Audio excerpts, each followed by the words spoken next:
been a music fan ever since I was a little kid. I saved up all my pennies, bought 45s, bought albums. I had all the greats. I had the Partridge Family. I had the Monkees. Always out looking for the next big thing. You know, the next Rick Springfield, the next DeFranco family. But, you know, I lived in Harrisburg, and there was really no way of finding out what the next big thing was going to be. You had to go to the record store. In Harrisburg, if the Beatles had played there, the local paper would have said, farm show host Brit Teen combo. You know, it was just, so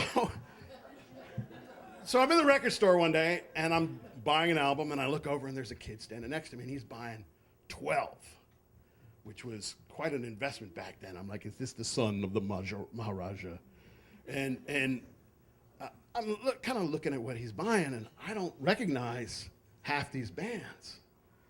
You know, they have very colorful names. Deep Purple, Blue Oyster Cult, Pink Floyd.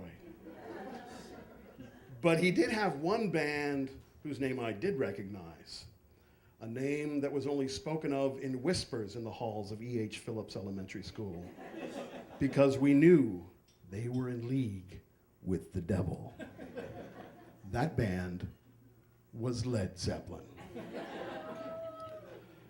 So I'm standing there, and, you know, music fans like to sniff each other out, and I'm like, hey, cool selection, man. And he takes a look at me, and I'm standing there holding America's Greatest Hits, you know, Sister Golden Hair, Ventura Highway, and I've saved all my lunch money and all my allowance to get this. And he looks at me and he goes, you buying that for your mom? Instant humiliation. Honor requires that I recover. So I completely fronted on this guy. I'm like, no, man, my brother's in a band, and they opened up for these guys, and they were pretty cool backstage, so I thought I'd check out their album. I was in. We became best friends. We go out in the mall, and we're talking music. And I find out he's a couple years older than me. I think I was 12. He was probably 14. But he went to Catholic school. And I didn't know anything about Catholic school. I knew two things about Catholic school. One, they wore uniforms, which in 1975, you might as well have been Amish, you know? Because we wore T-shirt and blue jeans as a sign of the revolution to come. That was the white kids rebelling.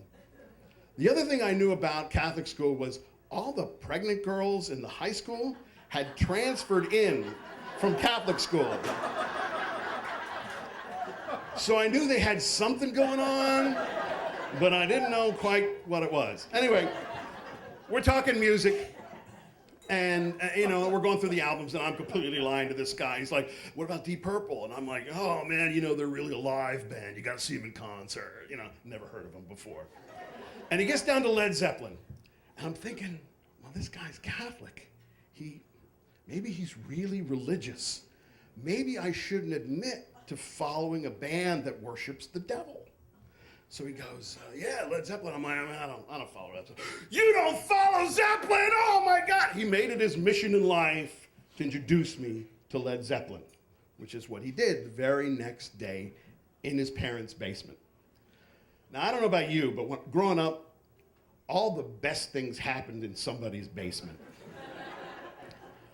First kiss, first hickey, first time I ever got drunk, first nipple. Although it was one of those party games where you turn out all the lights, so it may have been a nipple, it may have been an elbow, it may have been a guy, who knows. But anyway, we're down in the basement. He goes, if you really want the Zeppelin experience, you can't just jump into physical graffiti. You got to start with Led Zeppelin 1 and work your way up. I'm like, that's cool. He goes, and if you really want to commune with the Zeppelin, you need a little herbal enhancement. You smoke weed, man. I'm like, sure. Completely lied. Well, technically it wasn't a lie.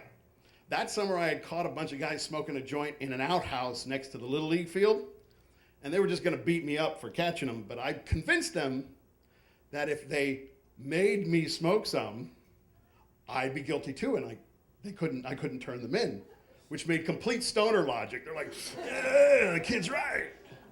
So I stood there watching him pass this joint around, and then it finally comes to me, and it's a piece of wet paper that you can't even really hold on with your fingers. You kind of got to pinch it between your fingernails.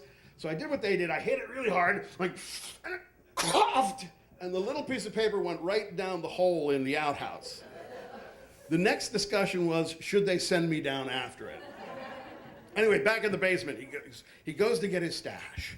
And he moves a Christmas tree, and he moves some patio furniture, and he pops open a panel in the wall and pulls out a metal pipe, and he takes the cap off the metal pipe and pulls out a wooden box and opens the wooden box, and inside's a plastic box, completely wrapped in masking tape, and he cuts open the masking tape, and inside is a dime bag of what I later figured out was 100% primo oregano. So he rolls it up, lights it, and it doesn't really smell like the stuff they were smoking in the outhouse. And it doesn't really smell like my older brother's bedroom. So I'm a little skeptical. He goes, no, man, this is great shit. I stole this from my dad. He's a cop. Now I'm paranoid. I'm 12 years old. I'm smoking weed in a cop's basement. Now, we had heard that all the cops had all the best weed because, they bust white kids. They just take the weed and send the kids on the way. And nobody ever questioned why Officer Riley had 6 kids in a house at the shore and, on $19,000 a year. So I'm figuring, all right, we'll give it a try. So he goes, you gotta hit it and hold it long. And I was a swimmer at the time. I could hold this stuff for a week. And eventually, we got a buzz off of lack of oxygen. So, I'm about as high as you're gonna get on a dime bag of oregano. And that's when he pulls it out, puts it on the turntable, and puts on side 1, track 1 of Led Zeppelin 1. Anybody know where that is? Good Times, Bad Times. And that's how I became a Satan worshiper.